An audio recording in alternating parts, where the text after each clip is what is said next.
आजादी के लिए भारत का शानदार संघर्ष आधुनिक विश्व के महानतम संघर्षों में से एक है। दूरदर्शन समाचार इतिहास की धारा बदलने वालों की झलक रोजाना आपके लिए लेकर आ रहा है। आज हम बात कर रहे हैं भारतीय पत्रकारिता के अग्रदूत और सती प्रथा का उन्मूलन करने वाले समाज सुधारक राजा राम मोहन राय के बारे में। आज महान समाज सुधारक और बंगाल के पुनर्जागरण के अग्रदूत राजा राम मोहन राय की जयंती है। उनका जन्म 22 मई 1772 को बंगाल के हुगली जिले के राधानगर गांव में हुआ था। 15 वर्ष की उम्र में राजा राम मोहन राय ने बांग्ला, फारसी, अरबी और संस्कृत सीख ली थी। वे सभी तरह की धार्मिक कट्टरता और अंधविश्वास के पक्के विरोधी थे।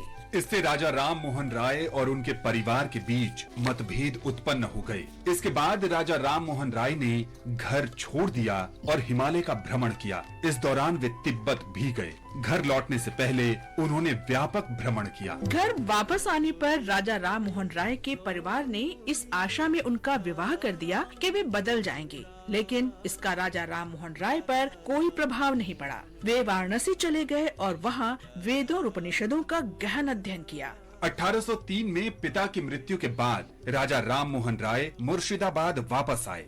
उन्होंने कलकत्ता में महाजन के रूप में कार्य किया। 1809 से 1814 तक राजा राम मोहन राय ने ईस्ट इंडिया कंपनी के राजस्व विभाग में सेवा की। राजा राम मोहन राय ने 1814 में आदमीय सभा बनाई। आदमीय सभा ने समाज में सामाजिक और धार्मिक सुधार शुरू करने के प्रयास किए। राजा राम मोहन राय ने विधवा महिलाओं के पुनर्विवाह और संपत्ति में महिलाओं के अधिकार सहित महिला अधिकारों के लिए अभियान चलाया। उन्होंने सती प्रथा और बहु विवाह प्रथा का कड़ा विरोध किया। राजा राम मोहन राय ने समाज में खास तौर से महिलाओं की शिक्षा का भी समर्थन किया। 1882 में उन्होंने अंग्रेजी शिक्षा पर आधारित विद्यालय की स्थापना की। राजा राम मोहन राय ने 1828 में ब्रह्मो सभा की स्थापना की। इसके माध्यम से वे धार्मिक पाखंड को बेनकाब करना चाहते थे। उनके प्रयास सफल हुए और सती प्रथा का उन्मूलन हो गया। राम मोहन राय को 1831 में मुगल बादशाह अकबर द्वितीय ने